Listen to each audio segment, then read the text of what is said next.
नमस्कार दोस्तों, मैं CA Manoj Jain. Friends, tax audit की लिमिट 1 करोड़ 10 करोड़ ये तो हम सबको पता है। बट आपको ये पता है कि कौन से इनकम और रिसीट्स के आइटम इस 1 करोड़ और 10 करोड़ की लिमिट को कैलकुलेशन करने के लिए इंक्लूड किए जाएंगे या फिर एक्सक्लूड किए जाएंगे। जैसे कि अगर एडवांस रिसीव्ड होता है और फॉरफिटेड होता है फ्रॉम कस्टमर, सो उसको क्या 1 करोड़ 10 करोड़ में कंसिडर किया जाएगा, या goods return price adjustment, cancellation of bills, insurance claim, इसका ट्रीटमेंट कैसे किया जाएगा टैक्स ऑडिट टर्नओवर लिमिट को कैलकुलेट करने के लिए। फिर हम कई बार अपनी इन्वॉइसेस में डिस्काउंट देते हैं, जो कि होता है trade discount, cash discount, special discount, GST का ट्रीटमेंट या टर्नओवर डिस्काउंट को एडजस्ट कैसे किया जाएगा 1 करोड़ 10 करोड़ की लिमिट में, इस वीडियो में हम लोग समझेंगे। फ्रेंड्स, 1 करोड़ 10 करोड़ के लिमिट कैलकुलेशन के लिए अगर आपको अपने कस्टमर से एडवांस रिसीव हुआ और आपने उसको फॉरफिटेड कर लिया, सो ये आपकी कैलकुलेशन में काउंट होगा। इसको अगर एग्जांपल से समझें, सो 50 लाख का एक कॉन्ट्रैक्ट हुआ। उस कॉन्ट्रैक्ट में एक टर्म्स एंड कंडीशंस थी कि 10-20% जो है अमाउंट होल्ड कर दिया जाएगा अगर ये कॉन्ट्रैक्ट कैंसिल हुआ। सो ये 10 लाख रुपए का जो अमाउंट है कैंसिलेशन कॉन्ट्रैक्ट होने पर आप रिटेन करते हो, इसको कंसिडर किया जाएगा आपकी टैक्स ऑडिट टर्नओवर लिमिट के लिए। इसी प्रकार से इंश्योरेंस क्लेम अगर आप कोई रिसीव करते हो, फॉर एग्जांपल आपको कोई कस्टमर ने ऑर्डर दिया और वो ऑर्डर आपने डिस्पैच किया, ऑन द वे ट्रक का एक्सीडेंट हो गया, लेकिन उसमें जो गुड्स थे उसका आपको इंश्योरेंस क्लेम मिला। सो ये इंश्योरेंस क्लेम भी आपकी 1 करोड़ और 10 करोड़ की लिमिट में कंसिडर किया जाएगा। इसके अंदर बस ये ध्यान रखना है कि जो फिक्स असेट से रिलेटेड इंश्योरेंस क्लेम्स मिलते हैं उसको कंसिडर नहीं किया जाएगा। अगर आप कोई एक्सपोर्ट सेल्स करते हो तो एक्सपोर्ट का जो अमाउंट रिसीट होता है वो हमें फॉरेन करेंसी में रिसीट होता है और उसमें एक्सचेंज रेट डिफरेंस भी कंसिडर होता है। तो अगर हम इसको एक एग्जांपल से समझें कि 2020 में 5000 यूएस डॉलर, जो कि उस टाइम वर्थ रखती थी 40 लाख रुपीस का, आपने एक गुड्स डिलीवर किया। 2022 में वही $5000 आपको मिले। सो 40 लाख रुपए तो 2020 की टर्नओवर में इंक्लूड हो गए होंगे। वर्ष 2022 में जो वो $5000 थे वो 42 लाख रुपीस का वर्थ रखते थे, तो जो एक्सेस 2 लाख रुपीस आपको मिला है वो आपका टर्नओवर का पार्ट माना जाएगा। फ्रेंड्स, रिम्बर्समेंट ऑफ एक्सपेंस होते हैं, जैसे कि पैकिंग, फॉरवर्डिंग, फ्रेट, इंश्योरेंस। जब आप कोई गुड्स डिलीवर करते हैं या सर्विस प्रोवाइड कराते हैं, सो ये चार्जेस भी आप लेते हैं। और इसका एक सेपरेट बैंक अकाउंट आप लोग सेपरेट अकाउंट जो बुक्स ऑफ अकाउंट्स में वो ओपन करते हैं। सो इस केस में ओनली नेट सरप्लस है वो 44 AB, मतलब कि 1 करोड़ और 10 करोड़ की लिमिट में कंसिडर किया जाएगा। अगर एक एग्जांपल इसको देखें हम, सो इसके अंतर्गत आपको सपोज कीजिए एक सीए ने कंपनी रजिस्ट्रेशन करवाया, उसके अंदर फॉर एग्जांपल 5000 रुपीज़ एमसीए के चार्जेस थे। उसने क्लाइंट से 5100 रुपीज़ चार्ज किए इस एमसीए फीस के लिए। सो जो 100 रुपीज़ है वो आपका टर्नओवर का पार्ट माना जाएगा। फुल 5000 रुपीज़ 5100 रुपीज़ पार्ट नहीं होगा, जो एक्सेस अमाउंट होगा केवल वही कंसिडर किया जाएगा। फ्रेंड्स, इसी प्रकार से अगर आपको कोई कैश असिस्टेंस होता है, जैसे कि हम लोगों को पता है जब एक कंपनी एक्सपोर्ट करती है तो गवर्नमेंट की तरफ से उसको कुछ बेनिफिट मिलते हैं, कुछ कैश रिसीट्स वगैरह मिलती है। सो अगर इस तरीके की कोई कैश रिसीट मिलती है तो वो भी आपका टर्नओवर का पार्ट माना जाएगा फॉर टैक्स ऑडिट कैलकुलेशन के लिए।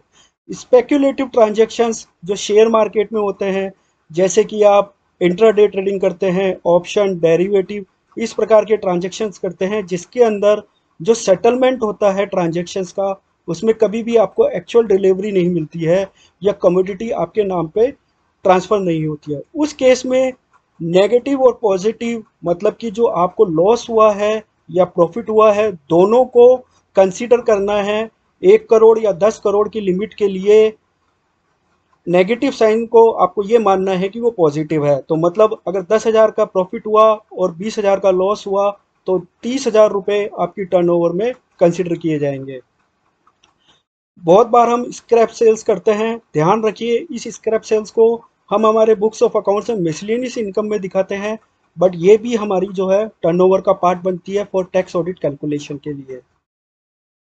बहुत बार ऐसा होता है कि हम जब सर्विसेज देते हैं तो एक्स्ट्रा और एंसेलरी चार्जेस हम लोग अपने कस्टमर से रिसीव करते हैं। अगर अब इसको एक एग्जांपल से समझें, सो फॉर एग्जांपल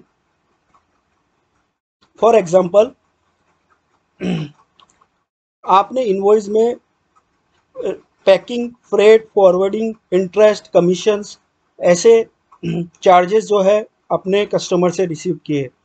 सो ये टर्नओवर का पार्ट बनेंगे या नहीं बनेंगे, ये टोटली डिपेंड होता है आपके अकाउंटिंग सिस्टम पे।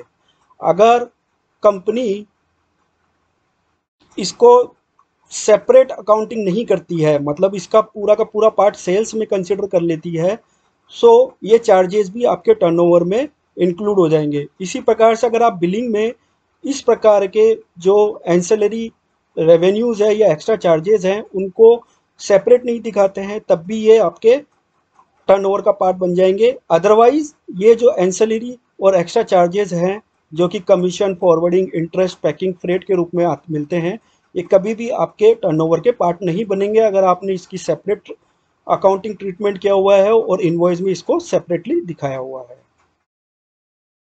फ्रेंड्स, इसी प्रकार से जो एजेंसी रिलेशनशिप होते हैं उसके अंदर टर्नओवर का कैलकुलेशन कैसे होगा, इसके लिए आपको ये ध्यान रखना है कि एजेंसी टर्नओवर में जो एजेंट कमीशन अर्न करता है, केवल वो कमीशन ही आपका टर्नओवर का पार्ट बनेगा, ना कि जो एग्रीगेट अमाउंट है सेल्स का वो आपका टर्नओवर का पार्ट नहीं बनेगा। फॉर एग्जांपल, अगर आपने कोई गुड्स बेचा 1 लाख रुपए का और उस पर आपको 10% कमीशन मिलता है तो 10,000 रुपये ही एजेंसी के पर्सन के लिए उसका टर्नओवर का पार्ट बनेगा, ना कि 1 लाख रुपए। इसी प्रकार से अगर हम देखें कि टर्नओवर को जो है हमको after deducting goods return, price adjustment, trade discount, cancellation of bill लेना है या बिफोर, तो फ्रेंड्स जब भी आप 1 करोड़ या 10 करोड़ की लिमिट कंसीडर करें तो ध्यान रखिए जितने भी गुड्स रिटर्न हुए हैं, प्राइस एडजस्टमेंट हुआ है, ट्रेड डिस्काउंट हुआ है या कैंसिलेशन ऑफ बिल हुए हैं, उन सबको आपको माइनस करना है। इसमें एक क्वेश्चन अराइज होता है कि सपोज 2021 मार्च 2021 में आपने कोई गुड्स डिलीवर किया और वो गुड्स रिटर्न जो है वो आपका 2022 में आके रिटर्न हुआ, तो 2022 की टर्नओवर का कैलकुलेशन करने के लिए आप इसको डिडक्ट करिए, ये आपको अलाउड है। इसी प्रकार से डिस्काउंट्स होते हैं, उनको जब कैलकुलेशन करते हैं हम टर्नओवर की, सो वो हमें डिडक्ट करने हैं। फॉर एग्जांपल ट्रेड डिस्काउंट जो कि हम इनवॉइस पर ही दिखाते हैं, उसको हमको 1 करोड़ या 10 करोड़ की टर्नओवर कैलकुलेशन करते समय डिडक्ट करना है। लेकिन ध्यान रखिए अगर आप कोई कमीशन पे करते हैं थर्ड पार्टीज़ को तो वो डिडक्शन अलाउड नहीं है। इसी प्रकार से जीएसटी जो है टैक्सेस, उसको आपको 1 करोड़ 10 करोड़ की लिमिट में कंसिडर नहीं करना है, बट अगर आप इसका सेपरेट अकाउंटिंग नहीं करते हैं सो फिर आपको इसको कंसिडर करना होगा। 99.99% में जीएसटी का सेपरेट अकाउंट होता है। रिसीवेबल और पेबल्स के दो सेपरेट लेजर्स ओपन होते हैं जिसमें इनकी एंट्रीज होती है। बहुत बार हम डिस्काउंट देते हैं अपने कस्टमर को, अगर ये डिस्काउंट इनवॉइस बिल पर दिया हुआ है सो 1 करोड़ 10 करोड़ की टर्नओवर में इसको माइनस किया जाएगा, बट अगर आपने इसको अदर देन इनवॉइस दिया है सो फिर ये डिडक्ट नहीं होगा, आपकी टर्नओवर में कंसिडर होगा। कैश डिस्काउंट भी सेम ट्रीटमेंट है, अगर आपने कैश मीमो या सेल्स इनवॉइस पर दिया है सो ये कंसीडर नहीं होगा, मतलब कि हमारी टर्नओवर में जब कैलकुलेशन करेंगे तो इस प्रकार के डिस्काउंट को हम माइनस करेंगे, बट अगर आपने other than cash memo sales invoice पर दिया है सो फिर ये टर्नओवर आपका ये डिस्काउंट आपका टर्नओवर का पार्ट बन जाएगा। टर्नओवर डिस्काउंट जो होता है एक पर्टिकुलर क्वांटिटी खरीदने पर हम कस्टमर को देते हैं। सो अगेन ये भी आपका ट्रेड प्रैक्टिस पर डिपेंड करेगा। अगर आपने इसको क्रेडिट नोट के थ्रू दिया है तो ये टर्नओवर में माइनस हो जाएगा, बट अगर आपने क्रेडिट नोट के थ्रू नहीं दिया है तो टर्नओवर में ये डिस्काउंट जो है माइनस नहीं होगा। स्पेशल रिबेट हम कई बार अपने कस्टमर्स को देते हैं। सो अगर ये कमीशन नेचर का है सो ये टर्नओवर में से माइनस नहीं होगा, बट अगर ये इनवॉइस पर या क्रेडिट नोट के थ्रू दिया है तो ये माइनस हो जाएगा। इसी प्रकार से गुड्स रिटर्न होता है तो ये हम लोगों को अपनी टर्नओवर में माइनस करना होगा, चाहे वो अर्लियर ईयर से रिलेटेड ही हो। Sales proceeds of fix assets कभी भी आपकी टर्नओवर का पार्ट नहीं होगा क्योंकि ये कैपिटल एक्सपेंस